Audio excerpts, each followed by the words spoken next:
Pada zaman gemilang Kesultanan Melaka, 5 sahabat gagah menjadi benteng negeri Hang Tuah, Hang Jebat, Hang Kasturi, Hang Lekir, dan Hang Lekiu. Mereka bersumpah setia demi Sultan dan tanah air. Namun hasad dengki melanda. Hang Tuah difitnah berzina dengan dayang istana. Tanpa usul periksa, Sultan murka dan menitahkan agar Hang Tuah dibunuh.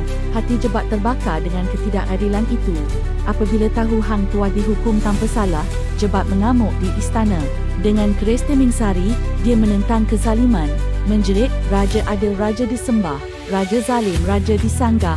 Bila istana porak-peranda, barulah Sultan tahu Tuah masih hidup. Dengan penuh penyesalan, Sultan memerintah Tuah, bunuhlah Jebat. Lalu bermulalah pertarungan dua sahabat sejati. Pertarungan mereka berlangsung 7 hari 7 malam.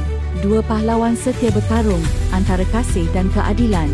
Akhirnya, Tuah menikam Jebat dengan keris Temingsari yang keramat. Hang Jebat rebah di pangkuan isterinya. Berkata lemah, aku bukan derhaka kepada Sultan, tapi derhaka kepada kezaliman.